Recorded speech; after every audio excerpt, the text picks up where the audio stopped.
Assalamualaikum warahmatullahi wabarakatuh. Berjumpa kembali teman-teman di channel kita Mas Tio KDR. Nah, oke teman-teman, di kesempatan kali ini ya kita akan berbagi informasi yang terkait dengan daftar penerima program Indonesia Pintar atau yang disebut dengan PIP ya teman-teman ya. Khususnya ini di tahun 2021. Nah, ini tentunya kabar gembira ya bagi teman-teman yang mendapatkan program bantuan program Indonesia Pintar ini. Nah, tentunya teman-teman juga sudah tahu ya bagaimana cara mengajukan PIP ya. Kita sudah pernah membahas bagaimana cara pengajuan PIP. Nanti teman-teman bisa lihat aja di channel kita. Nah, di kesempatan kali ini kita akan berbagi informasi mengenai siapa saja ya sebagai penerima program Indonesia Pintar ya. Nah, ini sudah banyak yang menanyakan kapan untuk PIP tahun 2021 itu dicairkan ya, atau siapa saja yang mendapatkan penetapan SK atau SK penerima PIP. Nah, untuk itu teman-teman jangan kemana-mana ya, silahkan tonton terus video ini ya sampai selesai. Kita akan membahas terkait dengan daftar penerima PIP tahun 2021. Nah, tapi sebelumnya mungkin bagi teman-teman yang baru bergabung atau baru melihat channel ini, jangan lupa klik tombol like dan subscribe, silahkan bunyikan lonceng notifikasinya biar Anda selalu mendapatkan informasi-informasi terbaru dari kita. Oke teman-teman, sesuai judulnya ya, jadi daftar penerima ya program Indonesia Pintar di tahun 2021. Nah, nanti teman-teman bisa melihat apakah teman-teman itu sebagai penerima PIP tahun 2021 atau tidak ya, karena tentunya bagi teman-teman sudah tahu ya bahwa untuk salah satunya bagi teman-teman yang penerima program bantuan Indonesia Pintar itu salah satunya memiliki kartu keluarga sejahtera atau KKS, atau mungkin juga pemilik kartu Indonesia Pintar, dan juga mungkin ada teman-teman yang memiliki kartu Indonesia Sehat ya. Tentunya di semua kartu ini adalah bantuan dari pemerintah ya. Nah, ini karena untuk program Indonesia Pintar teman-teman itu difungsikan ya atau digunakan untuk membantu peserta didik kita yang kurang mampu ya. Dan juga ada juga mungkin teman-teman yang memiliki kartu ya, jadi dia memiliki kartu, misalkan kartu Indonesia Pintar, tapi ada juga yang tidak cair, itu bisa dikomunikasikan dengan sekolahnya ya, mungkin ada kendala apa ya, mungkin ada perbedaan data atau mungkin ada hal yang lain yang mungkin menyebabkan kartu Indonesia Pintarnya itu tidak mendapatkan bantuan. Oke teman-teman, kita lihat ya, jadi kita akan melihat sekilas ya ini mengenai SK penerima PIP. Nah, kalau kita lihat teman-teman SK penerima PIP di tahun 2021 ya, ini khususnya di jenjang SMP ya. Ini kalau kita lihat di tahun 2021 ini sudah ada 6 tahap ya teman-teman ya. Ada 6 tahap. Nah, tentunya teman-teman juga harus bersabar ya. Misalkan di dalam 6 tahap ini teman-teman belum masuk ke dalam SK penerima PIP. Karena kalau kita lihat sekilas ya, ini 2020 saja ini ada 10 SK ya. Tentunya dalam penetapan SK penerima PIP itu tentunya juga bertahap. Ya, ini untuk SMP ya, sudah ada 6 tahap ya untuk di tahun 2021. Nah, nanti daftar namanya seperti apa Pak? Siapa saja? Bagaimana untuk melihat daftar namanya? Nah, nanti teman-teman bisa cross-check aja ke sekolahnya, atau mungkin teman-teman bisa ngecek secara online. Ya. Ini untuk SMA teman-teman, kalau kita lihat untuk SMA ya di tahun 2021 ini sudah sama ya, ada 6 tahap. Ya, nah tentunya mungkin teman-teman ada juga yang berada di tahap ini atau mungkin belum ya, menunggu tahap berikutnya. Ya, karena untuk pencairan dananya ataupun penetapan SK-nya itu dilakukan secara bertahap. Berikutnya kalau kita lihat sedikit ya untuk SMK ya, untuk SMK itu juga sama ya teman-teman. Ini tahun 2021 ini baru 2 tahap ya teman-teman ya untuk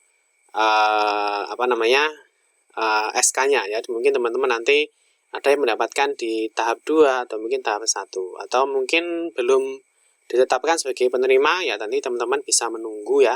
Nah, semoga nanti ada tahap-tahap berikutnya ya. Karena nanti kalau belum ada di SK ya, belum ada di SK penerima ya, tentunya teman-teman belum bisa untuk mendapatkan atau mencairkan dana PIP-nya ya, karena di SK penetapannya belum ada. Nah, sekarang pertanyaannya bagaimana cara melihat melihat namanya. Nah, untuk melihat namanya ya teman-teman nanti bisa ditanyakan saja di sekolahnya ya. Mungkin bisa ditanyakan ke sekolahnya ya, apakah siswa yang bersangkutan itu mendapatkan atau sebagai penerima PIP. Nah, tentunya nanti di sekolah akan diinformasikan teman-teman ya siapa saja yang menerima PIP ya di tahap 1 atau mungkin di tahap 2 atau mungkin di tahap-tahap berikutnya. Nah, di sini nanti juga ada kelasnya teman-teman ya, ada NISN-nya, ada nama siswanya.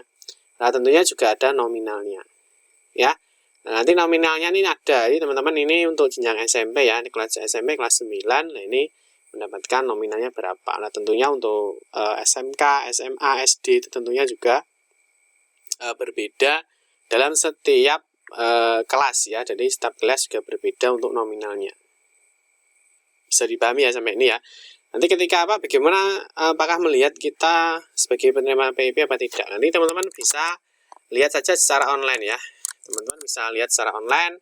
Nah, di sini ya, ketik aja di sini ya, pip.kemdikbud.go.id. Ya. Ketikkan aja seperti ini.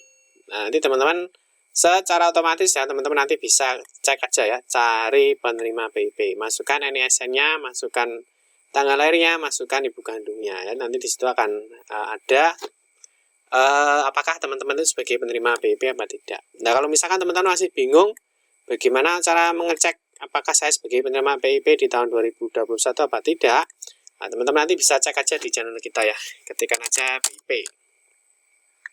Nah, ini PIP ya teman-teman nanti bisa lihat ya di sini ya. Nah, ini cara melihat siswa penerima PIP tahun 2020. Ini nanti untuk tahun 2021 caranya melihatnya juga sama. Nah, nanti misalkan dilihat kok belum ada Pak, istilahnya datanya belum ada lah, kemungkinan teman-teman ya itu kemungkinan datanya memang belum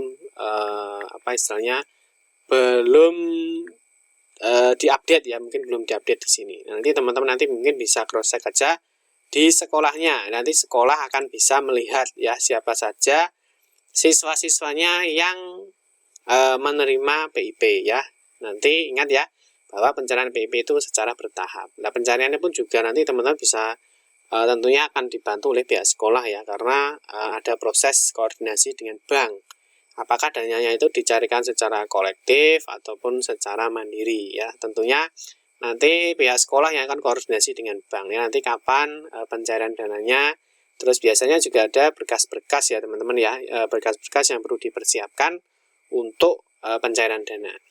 Nah, sekilas saja teman-teman, kalau kita lihat ya di Perserjen nomor 8 ya. Perserjen nomor 8 tahun 2020, nah ini tentang juknis PIP ya. Nah, ini bahwa besaran dan peruntukan bantuan dana PIP ya, bahwa bantuan PIP di DASME itu diberikan kepada peserta didik penerima sebanyak 1 tahun dalam 1 tahun anggaran ya. Nah, ini artinya misalkan teman-teman sudah cair di tahun anggaran 2021, ya tentunya nanti untuk pencarian lagi ya tentunya di tahun 2022 ya, karena kalau kita lihat peserta didik itu menerima sebanyak 1 kali dalam 1 tahun anggaran. Nah, ini teman-teman tentunya juga sudah tahu ya, ini nominalnya ya, kemarin kita juga sudah membahas, nanti teman-teman bisa cek aja di video kita ya, misalkan ini ya jumlah nominal atau besaran dana penerima KIP ya, Kartu Indonesia Pintar tahun 2020. Nanti tahun 2021 juga sama ya teman-teman. Jadi untuk jumlah nominal juga sama ya, kalau kita lihat di Perserjen nomor 8 tahun 2020. Nah, terus berikutnya ini untuk mekanisme penyaluran teman-teman ya, ini biasanya yang agak lambat itu di sini ya, karena masih memerlukan beberapa proses ya teman-teman ya. Jadi dari sini ya, kalau kita lihat dari pusat ya, mengajukan surat permintaan pembayaran SPP dan surat perintah membayar atau SPM. Nah, ini ditunjukkan ke KPPN ya. Jadi ini konfirmasi dulu ke KPPN, dan nanti KPPN baru ke bank penyalurnya. Nah, setelah bank penyalur, dari sini baru melakukan penyaluran dananya ke rekening peserta didik. Jadi ini biasanya yang agak telat ya teman-teman ya. Jadi biasanya agak lambat. Jadi misalkan di sini tadi ya, jadi di sini dia sudah sebagai penerima PIP, nah, tetapi masih ada proses yang harus dilalui ya. Jadi ini harus dari pusat ya, dari pusat dia harus melakukan ini ya, konfirmasi di KPPN dan juga harus konfirmasi di bank. Nah, biasanya nanti bank ini nanti akan koordinasi atau konfirmasi di sekolahnya ya, atau sekolah konfirmasi ke bank kapan bisa dilakukan penyaluran dana PIP-nya. Nah, termasuk nanti baru setelah dari bank ini ya, koordinasi dengan sekolah nanti baru dicairkan ke masing-masing rekening siswanya. Seperti itu teman-teman. Terus ini untuk besarannya ya, teman-teman sudah tahu besarannya kapan ya. Nah ini besarannya ya, besaran bantuan teman-teman juga sudah tahu ya, nanti bisa dilihat di channel kita, kalau kurang jelas sudah kita jelaskan. Terus untuk SK-nya teman-teman ya, kita lihat dulu, kita lihat misalkan SK-nya ya, ini SK penerima PIP-nya. Nah ini adalah contoh SK-nya ya, jadi contoh SK-nya ini untuk tahun 2020 ya. Keputusan Kepala Pusat Layanan Pembiayaan Pendidikan ya nomor sekian. Nah ini tentang, nah ini ya teman-teman, pemberian program Indonesia Pintar PIP Sekolah Menengah Kejuruan tahap 2 tahun anggaran 2021. Nah, ini kita contohkan untuk SMK. Jadi kalau teman-teman nanti sudah ditentukan ya, sudah ditentukan sebagai penerima PIP, nah tentunya teman-teman nanti bisa koordinasi dengan sekolahnya, atau mungkin biasanya sekolahnya sudah memberikan informasi untuk kapan jadwal pencairan PIP-nya. Ini ya. Kalau kita lihat di kedua, ya jumlah siswa penerima PIP tahun anggaran 2021 tahap 2 sebanyak sekian. Terus yang kedua ini teman-teman ya, penerima PIP tahap 2 kelas 12 dan kelas 13 tahun ajaran 2020-2021 akan menerima dana sebesar 500.000. Terus persiswa dan kelas 11 dan 10 tahun ajaran 2020-2021 akan menerima dana sebesar 1 juta rupiah. Jadi teman-teman nanti bisa dilihat saja terkait dengan nominalnya ya. Jadi nominalnya nanti bisa dilihat saya di jenjang apa, terus saya berada di semester berapa. Nah, nanti teman-teman akan melihat nominalnya nanti di sini sudah ada. Atau nanti teman-teman ketika tanyakan ke sekolahnya untuk pengelolanya, nanti otomatis di sini nominalnya juga sudah akan muncul. Ya. Seperti itu teman-teman ya, nanti bisa ditanyakan ke sekolahnya masing-masing apakah teman-teman sebagai penerima atau bukan. Dan kalau misalkan teman-teman mau mengecek secara online ya, teman-teman bisa kunjungi aja websitenya di pip.kemdikbud.go.id. Kalau misalkan kurang jelas, silahkan lihat di sini ya, di videonya sudah kita jelaskan bagaimana cara melihatnya. Oke teman-teman, cukup sekian saja ya, semoga bisa dipahami ya terkait dengan SK penerima PIP dan bagaimana proses pencairannya ya. Silahkan koordinasikan dengan sekolahnya untuk berkas dan juga untuk konfirmasi pencairan ya. Nah mungkin teman-teman juga yang belum memiliki buku rekening ya, yang belum memiliki belum memiliki buku tabungan ya, teman-teman nanti bisa cross-check aja di channel kita ya. Nanti di sini sudah kita bahas mengenai cara aktivasi berkas apapun yang disiapkan. Seperti itu teman-teman, semoga bisa dipahami ya, dan semoga bisa bermanfaat untuk kita semua. Terima kasih yang sudah menonton video ini ya, mohon maaf jika ada salah kata dan memberikan informasi dan penjelasan. Kita berjumpa kembali di video-video berikutnya. Saya akhiri, wassalamualaikum warahmatullahi wabarakatuh.